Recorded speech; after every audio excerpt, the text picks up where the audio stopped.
So when he knows how not to brace, and he knows how to soften in that rein nice, and so he can give his thoughts and release that tension, well, I can teach him how to yield off a leg as well. But if I teach him to yield off the leg, I have to reward the hindquarter yield because he moved off my leg, but he still might have a brace in the rein. So what are you going to reward? The horse moving over with a brace. So you may as well start with the reins.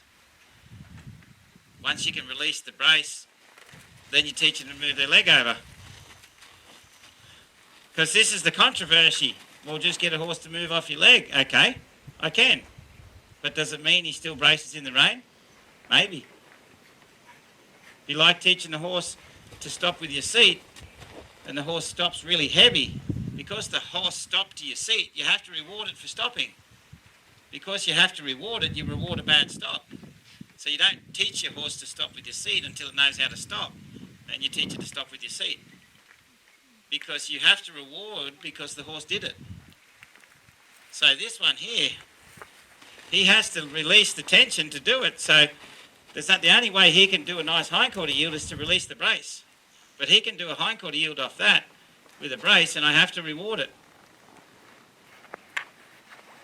So you can't really fix the brace by teaching them that you own their feet. They own their feet and they've got to let go of the brace. The great debate of horsemanship. Do we bend them from the wither forward and make them bendy and move them over off our leg? Or do we connect the nose to the toes?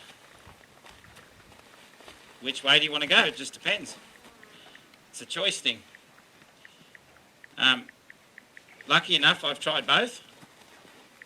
I've done the other way and I'm doing this way. And I found something that I never found in horses before. The one thing I found is how easy is it for them to do something that I thought seemed hard.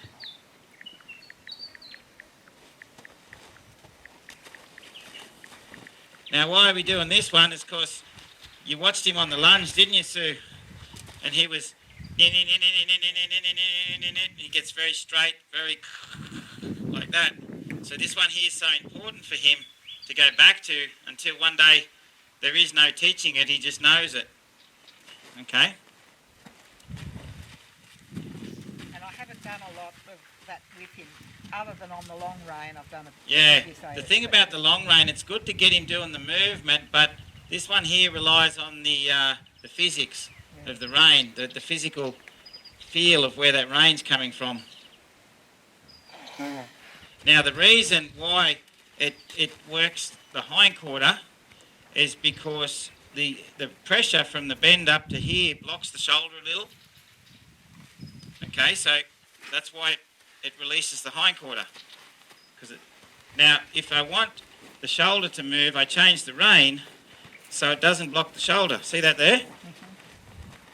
See, I take the rein out and he moves into the rein because there's no block on the shoulder.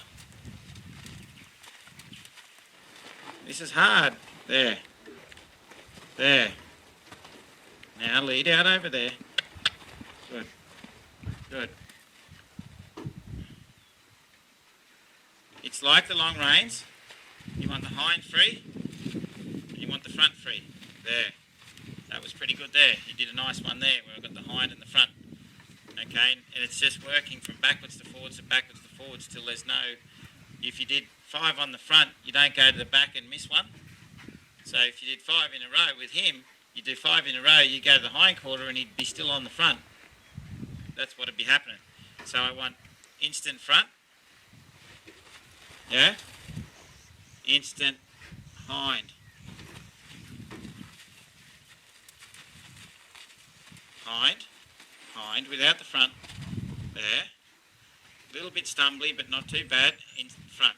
Yeah? Front. Front. Good boy. Front over this way. Good. That's pretty good. Yeah? Front over this way. Good. Front over this way. And hind to the outside. Getting it close. So if you see a horse moving his hindquarter around with a swishy tail, moving with quick feet and a chewy mouth, chances are it's carrying a brace.